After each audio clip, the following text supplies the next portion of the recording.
ئەو کاتتان باش قوتابیانی بەڕێز لە ڤیدیۆی ئەم جارە باسی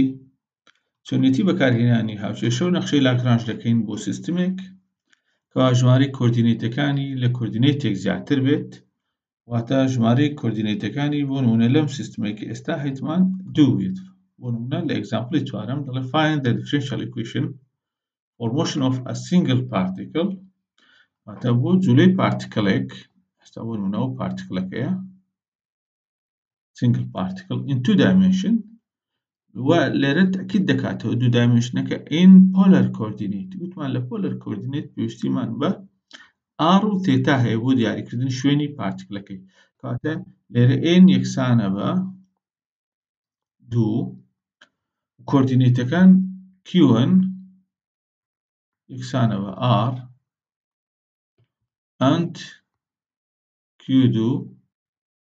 دەکاتە تێتا کاتە ژمارەی کۆردینەیتەکان لێرە دەکاتە 2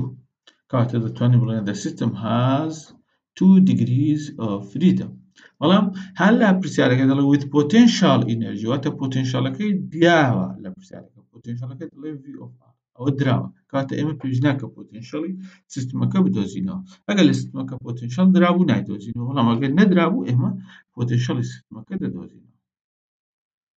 جا لێرە گوتمان دەبێ ئێمە پۆتێنشیالی سیستمەکەمان هەیە دەڵێن v پۆتێنشیالی سیستمەکە هەیە یەکەم تێبینی بۆ نمونە لێرە بۆ بیرمان نەچێت v of r پێویست بە دۆزینەوە ناکە بەڵام دەبێت لێرە جولەوزەی سیستمەکە بدۆزینەوە بۆ دۆزینەوەی جولەوزەی سیستمەکە کە دەکاتە 1/2 m v توان2 لەبیرت نەچێت لە پۆلەر کۆردینەیت v توان2 جارێک تێبینیمان باس کردووە لە پۆلەر کۆردینەیت ئەگەر r و تێتەمان بەکارهێنا خێرایی توان2 دەکاتە مشتقەی r توان2 زائداً r مشتقة ثيتا أوشان هموي توان2 يعني دەبێت r توان2 مشتقة ثيتا توان2 کاتە لە پۆلەر کۆردینەیت زانە خێرایی توان2 دەکاتە مشتقة r توان2 زائداً r توان2 مشتقة ثيتا توان2 ئەمە بۆ دۆزینەوەی خێرایی توان2 لە پۆلەر کۆردینەیت چونکە ئەسڵەن خێرایی لە پۆلەر کۆردینەیت ئەگە جارێشتر بەبیرتان بێنمەوە بە ڤێکتەر بنووسین v بە ڤێکتەر دەکاتە مشتقة r بەئاراستەی r زائداً r مشتقة ثيتا r مشتقة ثيتا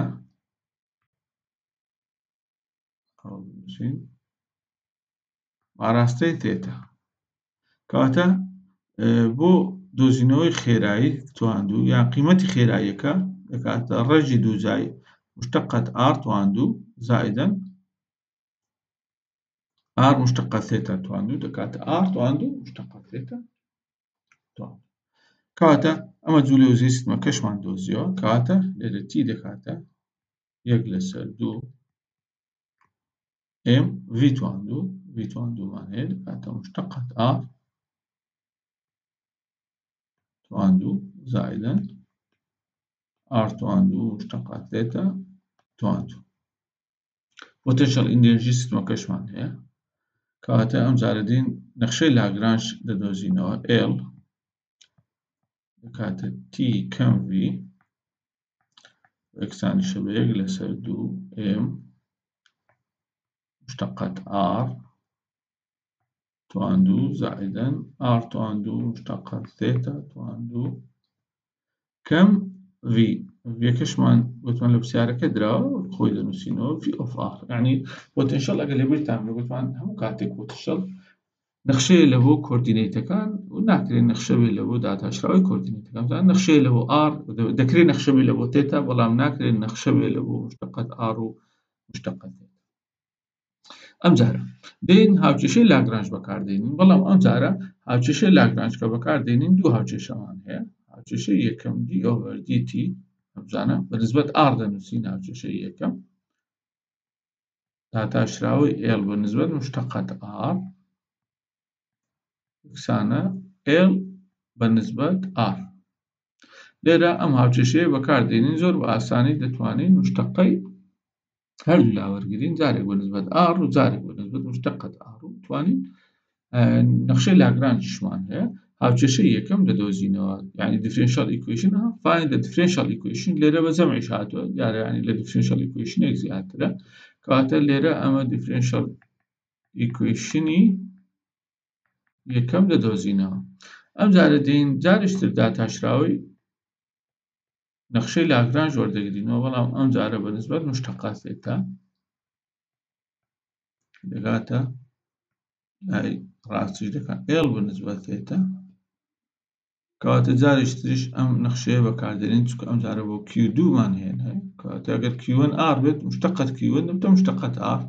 ئەگەر Q2 ثێتا بێت مشتقة Q2 دەبێتە مشتقة ثێتا. ئەمە differential equationی دووەم دەدۆزینەوە، کەواتە جارێشتر دەتوانین differential equationەکان بدۆزینەوە بەڵام بە بەکارهێنانی هاوچێشە و نەخشەی لاگرانج. بابینە سەر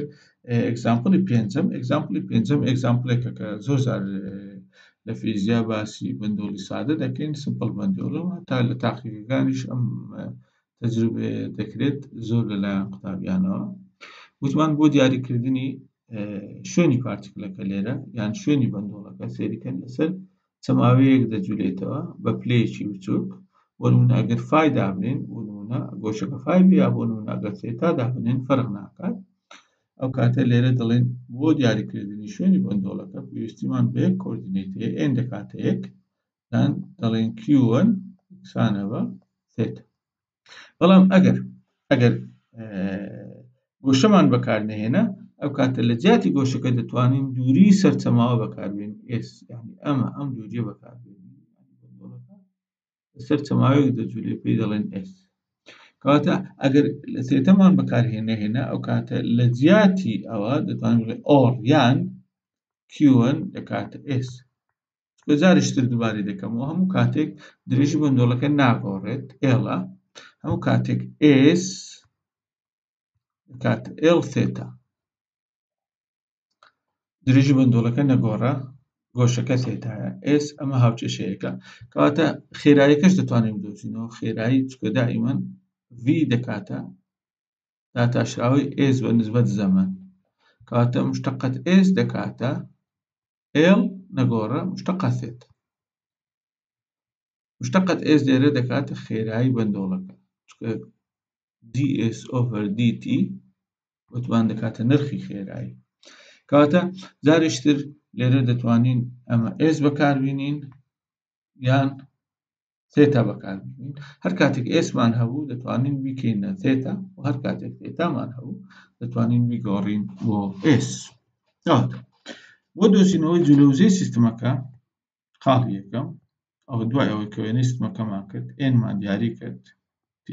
دەکا 1 لەسەر 2 m v تواندوو. v تواندوو دەکا مشتقەت S تواندوو،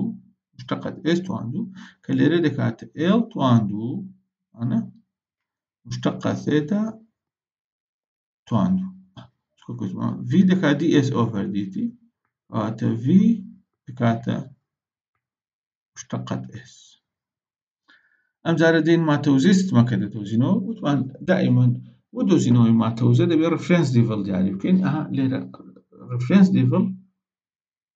لێرە لەسەر ئەم خەتە دانراوە،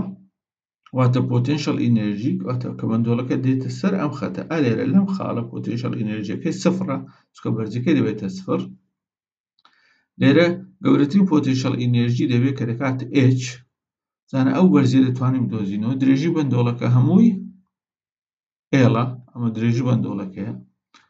ئەم بەشەیە لێرە تا ئێرە لەبەر ئەوە دەبێتە سێ گۆشەیەکی گۆشەوەشتاو کە تەنیشتەکەی گۆشە ثێتا، ئەوە دەبێتە تەنیشت، کەواتە ئەم بەشە دەبێتە L کۆساین ثێتا، کەواتە H لێرە کە دەکاتە بەرزی دەبێتە درێژیەکە هەمووی کەم L کۆساین ثێتا. کاتە بۆ دۆزینەوەی پۆتێنشەل ئینەرژیش پێویستیمان بە بەرزی هەیە گوتمان بەرزیەکە Hە پۆتێنشەل ئینەرژی V دەکاتە mgh بەڵام لە زیاتی Hەکە دەنووسین L کەم L کۆساین زێت. ئەمجارە دێنە سەر نەخشەی لاگرانج لە خاڵی سێم کە دەکاتە T کەم V کەواتە L دەکاتە 1/2 M مشتەقە L توان2 مشتەقە تێتا توان2 کەم ئەوە دەبێتە 2 بەش ئەوە کەمە لێرەش کەمێکمان هەیە دەبێتە زائد mgl کۆساین تێتا ئەوەشان دەبێتە بەخۆی کەمە دەبێتە ئەمە موجەبە دەبێتە سالب دەبێتە سالب mgl. ئەمجارە دێن نەخشەی لاگرانج بەکاردێنین لە لا ڕاست و چەپ d/dt گۆشەکە بەکاردێنین L بەنسبەت مشتەقە تێتا لەولایەش دەبێتە L بەنسبەت تێتا. ئێستا کە بین داتاشراوی هەردوو لا وەرگرین لە لای ڕاست بەنسبەت تێتا لە لای چەپیش بەنسبەت مشتەقە تێتا با بینە سەر لای چەپ d/dt وەکو خۆی دەنووسینەوە بەنسبەت مشتەقە تێتا ئەوە مشتەقە تێتا لە بەشی یەکەم هەیە دەبێتە m L توان2 ئەمە نەگۆڕە 2 لەگەڵ 2 دەڕوا دەبێتە مشتەقە تێتا بەشی دووەم مشتەقە تێتامان نیە لە بەشی سێمیش کە نەگۆڕە کەوا مشتەقە تێتای تێدا نیە دەبێتە سفر کەواتە بەشی یەکەم لای ڕاست تەواو بوو دێنە سەر لای چەپ بەنسبەت تێتا ئەگە سەیری تێرمی یەکەم و سێم تێتای تێدا نیە کەواتە داتەشراوی L بەنسبەت تێتا دەبێتە سفر لە بەشی دووەم تێرمی دووەم کۆساین تێتامان هەیە کەواتە داتاشراوی کۆساین بەنسبەت تێتا لەبیرتانە چیە کەواتە بەنسبەت تێتا داتاشراوی وەردەگرین mgl نەگۆڕە داتاشراوی دەبێتە ساین بە سالب داتاشراوی کۆساین دەکاتە سالب ساین تێتا. ئەمجارە لە لای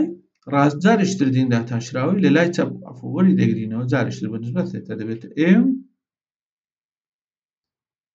L توان2 دەبێتە دەبڵ مشتەقە تێتا یەکسانە بە سالب mgl ساین تێتا. ئەمجارە دێن چی دەکەین m لەگەڵ m دێرە دەڕوات هەردوو لای هاوچێشەکە دابەش L توان2 دەکەین L لەگەڵ L لێرە دەڕوات یان دابەش L دەکەین کەواتە ئەو هاوچێشەیەمان دەست دەکەوێت دەبڵ مشتەقە تێتا زائد g/L ساین تێتا دەکاتە سفر ئەوە سفر ئەولا. ئەگەر ئێمە ئێستا گۆشەیەکی بچووک وەربگرین بۆ گۆشەی بچووک ئێمە دەڵێن دائیمەن لە مختبەریش بە تەڵەبەکانمان دەکەوت دەبێت گۆشەکە بچووک بێت چونکە چەند گۆشەکە بچووک بێت ئەو کاتە ساین تێتا زیاتر نێزیک دەبێتەوە لە تێتا. جا بە بەکارهێنانی ئەم ئەپرۆکسیمەیشنەوە ئەم نزیکراوەیە دەگەینە هاوچێشەیەک کە ڕێک هاوچێشەی بەندۆڵی سادە دەبێتە هاوچێشەی هارمۆنیک ئۆسیلێتر دەبڵ مشتەقە تێتا زائد g/L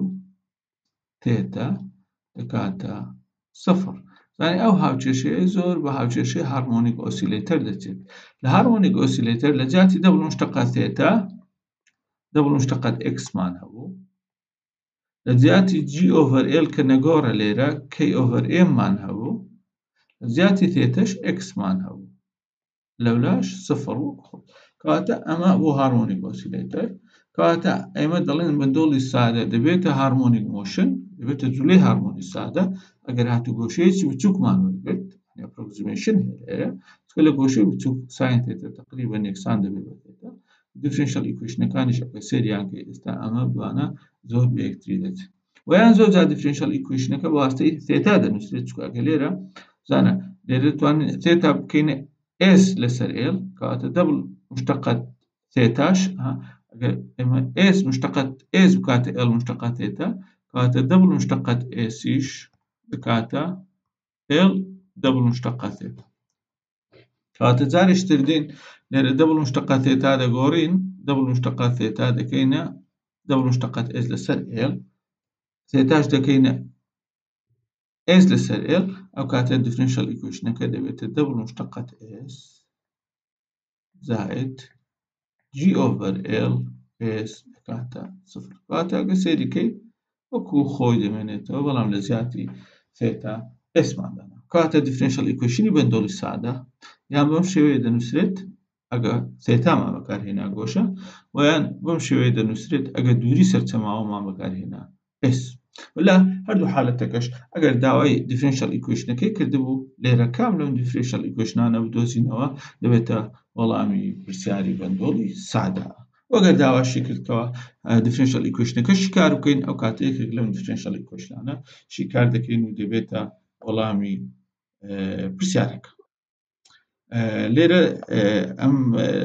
کۆتایی هاتنی ئەم ڤیدیۆیە لێرە بابەتی ئەم ڕۆژمان تەواو دەبێت تا بابەتی داهاتوو خواتان لەگەڵ